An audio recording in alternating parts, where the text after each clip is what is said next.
Hello everyone, welcome to the Scumdogs Kennel. I'm your host, Chris Williams, and in today's Cryptid Corner mini-episode, I have two stories involving either an encounter with a werewolf, as well as an encounter with a dogman, and we'll be reading both of them today, folks, and we'll discuss, is there any real difference between a dogman or a werewolf?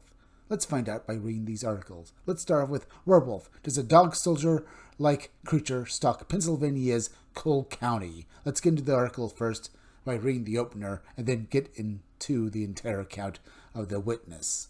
While guarding a dying fire in Northumberland County, Pennsylvania, one man's night turned terrifying when teeth-gnashing sounds gave way to the sight of a towering wolf-like being that should not exist. But when the same howls followed him 20 miles away only hours later, the chilling question remained, are these creatures moving between abandoned coal mines or through something far stranger? Let's get into the full account now, folks, of the witness. This is going to be an odd story, but I think one of the reasons it's hard to prove the existence of Bigfoot or werewolves definitively is that they can cover a lot of ground very quickly. Let me explain why. In the early spring of 2009, I attended a bush party with a group of friends. The party was winding down, but the fire was still burning, and I wanted to wait for it to go out. I didn't want to risk burning down the woods near my cousin's coal mine, located about 10 miles northwest of Centralia, Pennsylvania, so I sat by the fire, watching the embers glow as they burned down. Then I started hearing a teeth-gnashing sound, similar to that of a rabid dog. I always keep a shotgun in my truck because we have black bears in the area, and my cousin has claimed there are mountain lions there as well, so I jumped into my Dodge. I barely made it about 50 feet down the path when I saw what appeared to be a 6'5" wolf staring right at me through the thicket. I knew there were no gray wolves in that area of Pennsylvania. I swung the door open and fired the shotgun at it to scare it off. It ducked down, and I quickly got back in the truck and sped home. Now, folks, this man should not have stopped his car and gotten out and taken a shot at this dog man. That put his life in danger, I think, folks, and probably led to the other phenomena he was about to experience. He probably ended up angering this entity and perhaps others in the vicinity who basically did not take kindly to being attacked by this man, folks. And that act is probably what leads to the next event in the story, folks. But let's get back to this man's story now. To give you some perspective, if you look at Google Maps, the distance from Centralia, Pennsylvania to just outside Shamokin, Pennsylvania is roughly 20 miles in a straight line. About 3 hours after I got home, I decided to go out and clean the shotgun since I had fired it. While I was outside, I heard it howling in the woods behind my dad's house. The next day, I packed up my things and moved down to Lebanon. You can take this story with a grain of salt. Believe it or not, but we have a lot of abandoned coal mines in that area, and Centralia has a reputation for some creepy events. There was even that one hunter who was supposedly killed in Northumberland County, which is the same county where the alien abduction incident occurred. You remember that one? I believe I'm referring to the Todd Seas case. Indeed, folks, apparently this area is rife with this kind of phenomena, so it makes me think that, this part of Pennsylvania is perhaps, and I don't want to basically say it again, folks, a window area, but that's the feeling I get here. Let's finish off this guy's story now. The best way I can describe that creature is this. Some people suggest that Bigfoot is somehow connected to aliens, but I'm not qualified to make that assumption. What I will say is that it resembled the creature from the movie Dog Soldiers. That's precisely what it looked like, except it wasn't wearing torn-up gloves. I'll tell you what it was. Creepy. I still get chills whenever I hear that werewolf sound. The frightening part is that it sounded like a normal dog howling at the moon, but if you play with your computer, you can try to distort the werewolf sound, and it will sound just right. Indeed. That is very interesting, folks. What was this entity? And it brings up some questions as well, folks. Is it possible that Dog Soldiers was made as a way to basically cloud the subject of werewolves and dogmen, folks?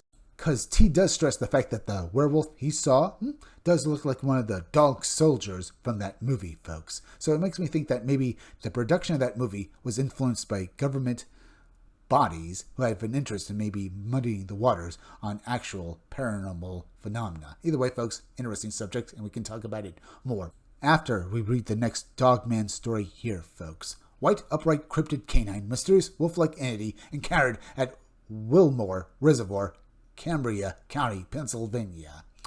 So, this article also takes place in Pennsylvania, folks. That's also another telling detail. But let's get into the full account now by reading the opening to it and then hear the entirety of it.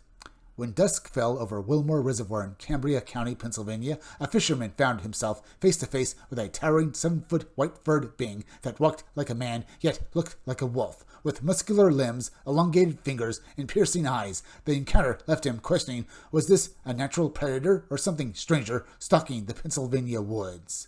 But folks, let's dive deep into the actual story now. I received a telephone call from an eyewitness who claims to have observed an upright canine in Cambria County, Pennsylvania. The eyewitness, an older gentleman named John, stated that he had been at the Wilmore Reservoir on Friday, June 1st, 2018, fishing on the lake. At dusk, between 8 o'clock and 8:30 p.m., he noticed something at the edge of the nearby woods, a bipedal creature. As he focused on the being, he soon realized it was white in color and resembled a wolf on 2 legs watching me. John described the creature as entirely white in color, with fur and skin, a large wolf-like head, and a tapered body featuring a skinny waist and a thick muscular chest. Its arms were long and muscular, with elongated fingers, and the hooked legs also displayed a well-defined muscular build. The arms, legs, and head were covered in fur, while the torso and chest had sparse fur coverage. He estimates the creature's height was at least 7 feet tall. So, much like Bigfoot, folks, these creatures are often described as basically, well, nearly or actual giants. So I have to ask, folks, if these creatures are so big, how can they live out in the woods without anyone basically knowing that they actually exist? I mean, the fact that they are so big, folks, paints the picture that these creatures must eat a lot. And the fact that they probably do eat so much, folks, is probably one of the reasons why most people just don't believe that they can exist. Because you'd think that such a creature and the food needs it has alone would make it nearly impossible to hide from mankind, both the Dogman and Bigfoot itself. But folks, we can talk about this a little more after we read this article. The creature stared at John for several seconds before turning to its right and walking along the edge for about 20 to 30 feet, after which it ducked into the trees. Although there were a few other people nearby, none of them reacted to the creature. John was initially hesitant to report the sighting, but later discovered my sighting report advertisement on Google. He agreed to speak with me by telephone, but prefers not to be contacted in person. He resides in Portage, Pennsylvania, a town where 3 other sightings have been reported in recent years. The Pennsylvania Lichen Investigations Team has visited Portage and spoken with other witnesses. The exact location of John's sighting is being withheld, as our team plans to investigate this report further on. Okay, folks, very interesting. Once again, we have yet another lichen or dogman encounter reported in Pennsylvania.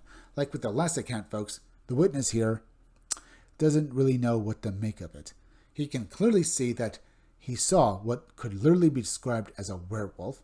This time, though, this entity was pure white. So literally, John here saw a lichen or werewolf version of Ghost from Game of Thrones.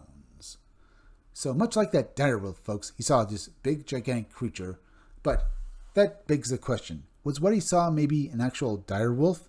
I have my doubts, because I know that direwolves, while they're very large, they can't walk on their back legs, and they certainly didn't have hands the way John described his entity here, folks. Whatever he saw definitely looked like what we would describe as a classic werewolf. The kind you would see in pulp culture nowadays, folks. And that begs the question, why would our own pulp culture so resemble an actual living creature like this, that for the most part, most people just don't believe exists?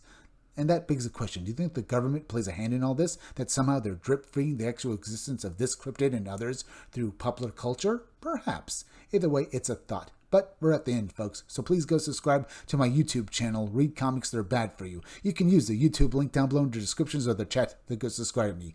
Hit that like button for me. Make sure you're still subscribed. Leave some comments down below.